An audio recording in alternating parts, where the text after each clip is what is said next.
मराठा जोडो अभियान अंतर्गत मराठा सेवा संघामार्फत आयोजित जिजाऊ रथयात्रा मिरजेत दाखल। मराठा जोडो अभियान अंतर्गत मराठा सेवा संघामार्फत आयोजित जिजाऊ रथयात्रा 18 मार्च रोजी भोसलेगडी वेरूळ येथून मराठा महासंघाचे राष्ट्रीय अध्यक्ष दिलीपदादा जगताप व वीरेंद्र पवार यांच्या शुभ हस्ते सुरू झालेली जिजाऊ रथयात्रा संपूर्ण महाराष्ट्रभर 6000 किलोमीटरचा प्रवास 45 दिवसांमध्ये पूर्ण करून 1 मे 2025 रोजी लाल महाल पुणे येथे सांगता समारंभ होणार आहे। या रथयात्रेचे शनिवारी सायंकाळी 5 वाजता सांगली जिल्ह्यात अंकली येथे आगमन झाले।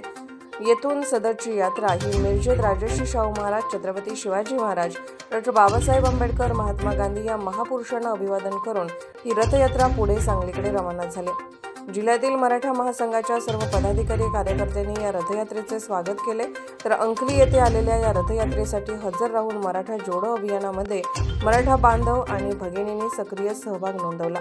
यावेळी अखिल भारतीय मराठा महासंघ पश्चिम महाराष्ट्र विभागीय अध्यक्ष विलास देसाई यांच्यासह असंख्य मराठा बांधव स्वागतासाठी हजर होते।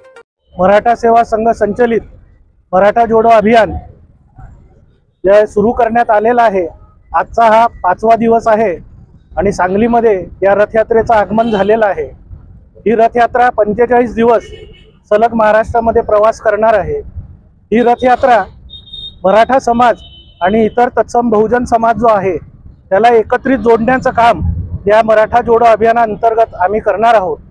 मराठा हा शब्द जातीवाचक नसून पंजाब, सिंध, गुजरात, मराठा हा जो काही राष्ट्रगीतात ज्या हेतूने वापरलेला आहे त्या हेतूने हा शब्द आम्हाला अपेक्षित आहे। तशी मांडणी आम्ही गेली अनेक वर्ष करत आहोत आणि गेल्या 2-3 वर्षामध्ये मराठा समाज आणि बहुजन समाजात कुठेतरी दरी निर्माण झाल्याचं चित्र या महाराष्ट्रात आम्हाला आढळलेलं आहे।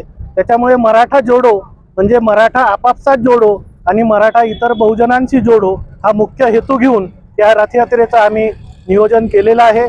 यासोबतच इतर शेतकऱ्यांचे असतील, युवकांचे असतील, बेरोजगारीचे असतील असे विविध मुद्दे अगदी आपले कौटुंबिक सामाजिक जीवनापर्यंत जे काही प्रश्न निर्माण झालेले आहेत या संदर्भातलं प्रबोधन या रथयात्रेच्या माध्यमातून आम्ही करणार आहोत।